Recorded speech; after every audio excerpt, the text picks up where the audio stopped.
नमस्कार, सात संदेश से मैं अनिल कौशिक। न्यूज़ अपडेट 7 बजे कार्यक्रम में आप सभी दोस्तों का स्वागत है। तो दोस्तों, आज कार्यक्रम की शुरुआत फिर हम कोरोना से ही करना चाहेंगे। और कोरोना के 24 घंटे में जो मामले सामने आए हैं दोस्तों, उन मामलों ने पूरे देश को डरा दिया है। और 60,000 के करीब मामले जो हैं कोरोना के पिछले 24 घंटे में आए और सबसे ज़्यादा मौतों का आंकड़ा भी 257 तक पहुंच चुका है। तो जिस प्रकार से भारत में ये कई घातक कोरोना के स्ट्रेन और बहरूपिये बनकर घूम रहे हैं दोस्तों, ये कहीं ना कहीं पिछली बार जो कोरोना आया था 1 साल पहले, उससे कहीं घातक प्रतीत हो रहे हैं और घातक सिद्ध होने जा रहे हैं। और पंजाब जैसे राज्यों में तो दोस्तों तेजी के साथ जो मौतों का सिलसिला बढ़ा है। और जिस प्रकार से विश्व में कोरोना के कई रूप, कई स्ट्रेन देखे जा रहे हैं, उसी प्रकार भारत में जो सेकंड लहर कोरोना की आई हुई है, उसके अंदर कोरोना नए रूप में और नई आक्रामकता के साथ आप और हम सबके सामने आया है और ज़्यादा घातक सिद्ध हो रहा है। तो इससे बचने की आवश्यकता है दोस्तों। और देश में अब तक 4,21,000 सक्रिय मरीज हो चुके हैं दोस्तों। और पूरी दुनिया में अगर देखें तो 12,60,00,000 से अधिक कोरोना के मामले आ चुके हैं। और देश में 1,60,949 के करीब मौतें हो चुकी है दोस्तों कोरोना से। और 5,55,04,405 टीके लगे हैं कोरोना के। तो वैक्सीनेशन की रफ्तार भी अपनी गति के साथ बढ़ रही है। और जिस प्रकार से देखें कि कोरोना अपना स्वभाव बदलता जा रहा है दोस्तों, ये हमारे लिए ज़्यादा चिंता की बात है। और पूरे भारत में अगर कोरोना के मामले देखें तो मैं जल्दी से आपको बता देता हूँ, पूरे भारत में सभी राज्यों की स्थिति आप कोरोना की समझ सकते हैं, किस प्रकार से कितनी मौतें हुई है और एक्टिव केस किन राज्यों में कितने हैं। मैं आपको क्रमबद्ध तरीके से सभी स्टेटों के 35 के 35 स्टेटों के बताऊंगा दोस्तों। सबसे पहले लेते हैं अंडमान निकोबार में 5 एक्टिव केस हैं और अब तक 62 मौत हो चुकी है। और लक्षद्वीप में देखें तो 2616 एक्टिव केस है और 7193 मौत हो चुकी है दोस्तों। अरुणाचल प्रदेश में देखें तो मात्र 2 एक्टिव केस है, सबसे कम, और 56 अब तक मौत कोरोना से हो चुकी है। इसी प्रकार असम में देखें तो 1694 एक्टिव केस है और 1102 मौत अब तक हो चुकी है। और बिहार में देखें तो 624 मामले एक्टिव है और 1563 अब तक कोरोना की बलि चढ़ चुके हैं। चंडीगढ़ में देखें तो 2066 एक्टिव केस है और 364 की अब तक कोरोना से मौत हुई है। छत्तीसगढ़ में देखें तो दोस्तों 10,491 एक्टिव केस है और 3982 लोगों की कोरोना से मौत हो चुकी है। दादर नगर हवेली में देखें तो दोस्तों 60 एक्टिव केस है और 2 लोगों की मौत हुई है। दिल्ली में आंकड़ा देखें तो 4411 एक्टिव केस हो चुके हैं अब तक और 10,967 लोगों की कोरोना से मौत हो चुकी है। गोवा में देखें तो 1089 मामले एक्टिव हैं और 821 लोगों की कोरोना से मौत हो चुकी है। गुजरात में देखें तो ये आंकड़ा 8,318 का है दोस्तों एक्टिव केस का और 4,458 लोगों की अब तक कोरोना से मौत हुई है। और हरियाणा में देखें तो 6,149 एक्टिव मामले हैं कोरोना के और 3,104 लोगों की मौत हो चुकी है। और वहीं हिमाचल प्रदेश में देखें तो 1,455 मामले एक्टिव है कोरोना के और 1,025 लोगों की कोरोना से मौत हुई है। और वहीं जम्मू एंड कश्मीर में देखें तो 1,410 मामले हैं दोस्तों, 1,983 लोगों की मौत हो चुकी है। झारखंड में देखें तो 854 मामले एक्टिव है और 1,098 लोगों की कोरोना से मौत हुई है। और कर्नाटका में देखें तो 15,614 एक्टिव केस है और 12,449 की मौत हुई है अब तक कोरोना से। और केरल में ये आंकड़ा 24,192 का है और मौत का आंकड़ा 4,517 का है। लद्दाख में देखें तो 90 एक्टिव केस है अब तक, जबकि 130 लोगों की लद्दाख में मौत हो चुकी है। आंध्र प्रदेश का ये आंकड़ा जो है 9,292 का है और 3,912 लोगों की आंध्र प्रदेश में मौत हो चुकी है। महाराष्ट्र में देखते हैं दोस्तों, महाराष्ट्र सबसे बड़ा राज्य बन चुका है कोरोना के लिहाज से। 2,31,942 एक्टिव केस है, 2,31,942 एक्टिव केस है और 53,589 लोगों की कोरोना से मौत हो चुकी है दोस्तों। मणिपुर में यह आंकड़ा 44 का है और मौत का आंकड़ा 373 का है दोस्तों। मेघालय में एक्टिव केस का आंकड़ा 25 है और 149 लोगों की मौत हो चुकी है। मिजोरम में देखें तो 18 एक्टिव मामले और 11 लोगों की मौत हो चुकी है। नागालैंड में मात्र 2 एक्टिव मामले हैं अरुणाचल प्रदेश की तरह, और 91 लोगों की मौत हो चुकी है। उड़ीसा में देखें तो दोस्तों 831 मामले एक्टिव हैं, 1919 लोगों की मौत हो चुकी है।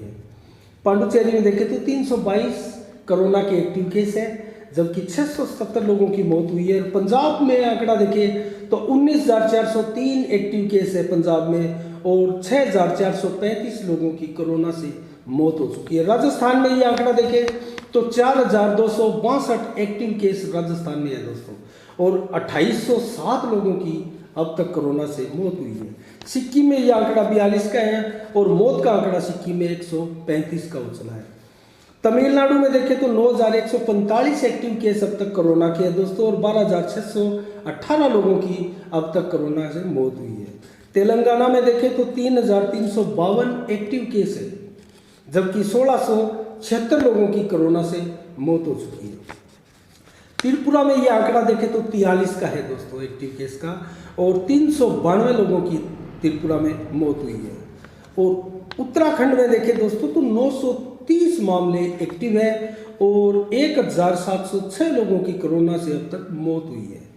उत्तर प्रदेश में ये मामले देखें तो मात्र 3844 है दोस्तों, सबसे बड़ा राज्य है, सबसे बड़ा स्टेट है भारत का। 3844 मामले एक्टिव है, और अब तक 8,764 की मौत हुई है। पश्चिम बंगाल में जो अभी चुनाव है 27 तारीख को पहले चरण का दोस्तों, उसमें ये आंकड़ा देखें तो 3,656 मामले एक्टिव है, जबकि 10,310 लोगों की अब तक मौत हुई है। इस प्रकार से दोस्तों ये आंकड़ा कुल देखें तो 4,21,066 मामले जो है पूरे देश में एक्टिव है, और इसमें जो मौत हो चुकी है वो 1,60,949 लोग हैं जिनकी कोरोना से भारत में मौत हो चुकी है दोस्तों।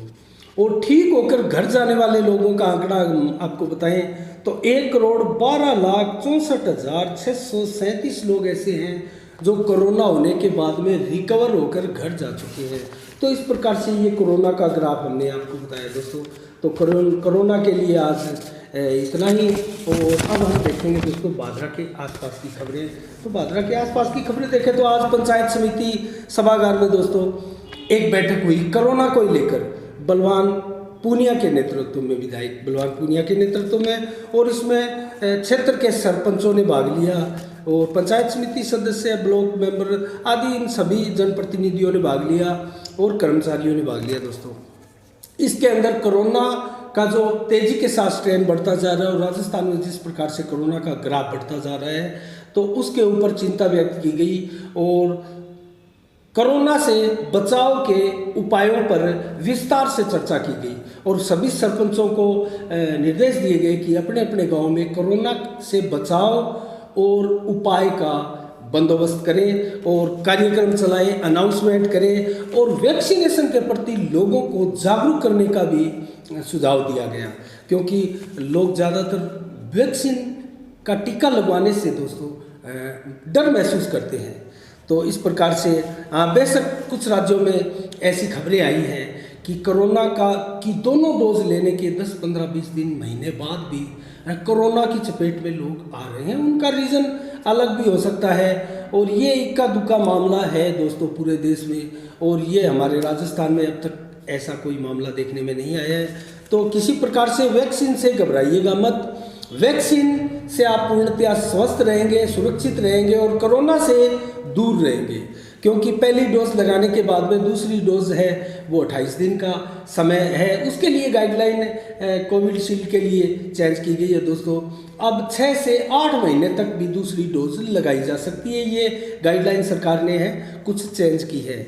तो 14 दिन बाद दोनों डोज के एंटीबॉडी जो है डेवलप होती है शरीर में। तो इसका ख्याल रखिएगा, और तब तक के लिए मास्क लगा कर रखिएगा, और सोशल डिस्टेंसिंग बना कर रखिएगा। तो दोस्तों इस प्रकार से जो है पंचायत समिति सभागार में विधायक बलवान पूनिया के नेतृत्व में मीटिंग हुई, और उस मीटिंग के जस्ट बाद दोस्तों एसडीएम कार्यालय में भी विधायक ने एक मीटिंग ली, और उसके अंदर भी एसडीएम कार्यालय में तहसीलदार और सभी बड़े बड़े अधिकारी थे, और दोस्तों उनके बीच में भी इसी विषय को लेकर चर्चाएं हुई, चिंताएं हुई।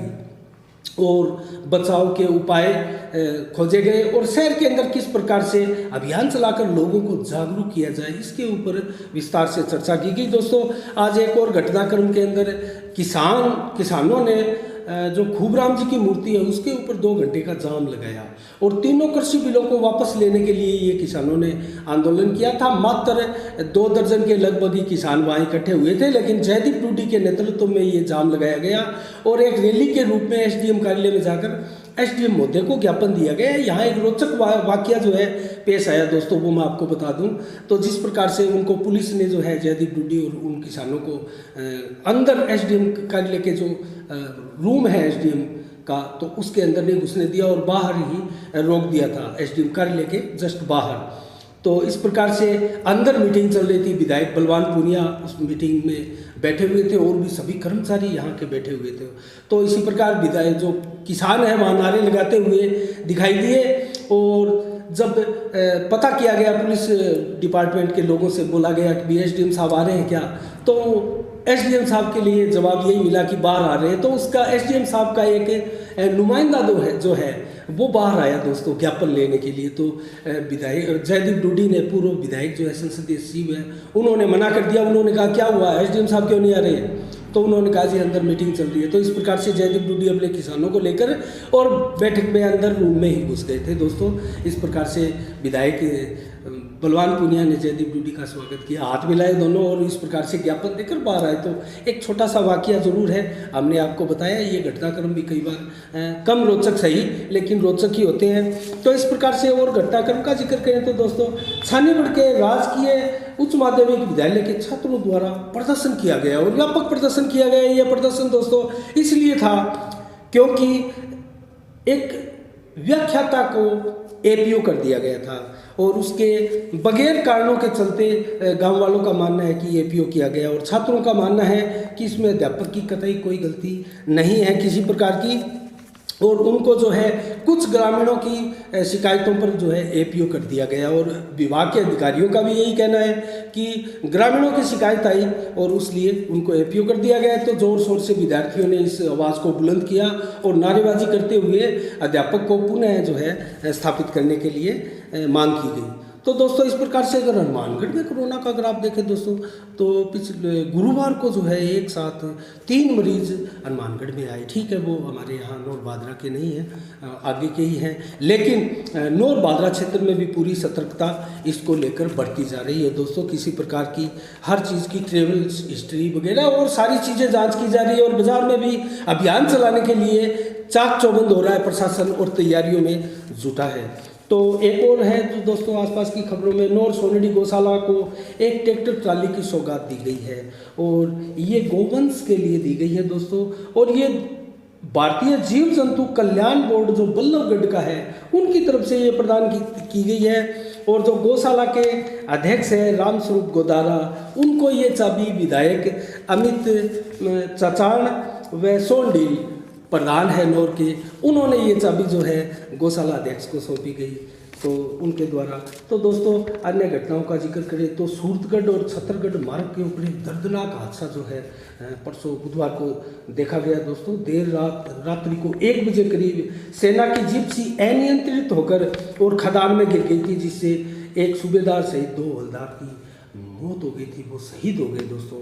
तो इस प्रकार से 5-7 जो सेना के जवान हैं वो घायल भी हो गए हैं और इन्हें सूरतगढ़ के ट्रॉमा सेंटर लाकर उनका घायलों का जो है इलाज किया जा रहा है। और जो जिनकी यहाँ मौत हो गई थी दोस्तों, जो शहीद हो गए थे सेना के जवान, उनके नाम मैं आपको बता रहा हूँ। सूबेदार इपेनजर अमाडाला जो आंध्र प्रदेश के हैं दोस्तों, और एक हवलदार देव कुमार भट्टाचार्य है जो पश्चिम बंगाल से हैं, और एक हवलदार है अमित शुक्ला जो उत्तर प्रदेश के हैं। ये 3 जो है शहीद हो गए थे दोस्तों। तो इसके अलावा अगर हम देखें तो दोस्तों आसपास नेठाना गांव में बिजली उपभोक्ता संघर्ष समिति की तरफ से लगातार धरना जारी है और 17वें दिन भी यहाँ धरना जारी रहा। और बिजली के बिलों में जो अनियमितताएं आ रही है दोस्तों, और बिजली के बिल जो तेज़ी के साथ जो ज़्यादा मीटर रीडिंग निकाल रहे हैं उनको बदलने और जो स्थायी शुल्क बढ़ा हुआ है उनको घटाने, वापस लेने की आदि की मांग को लेकर ये जो है बिजली उपभोक्ता संघर्ष समिति का धरना है जो जारी है। और फागोत्सव की भादरा क्षेत्र में लगातार दोस्तों धूम मची है। और भाग्यश्री अनाथ आश्रम जो यहाँ नौर बाईपास के ऊपर है, रात को वहाँ बहुत शानदार कार्यक्रम हुआ और देवगढ़िया की शिव डफ मंडली ने बहुत ही शानदार कार्यक्रम वहाँ प्रस्तुत किए और एक दिवसीय ये फाग महोत्सव था।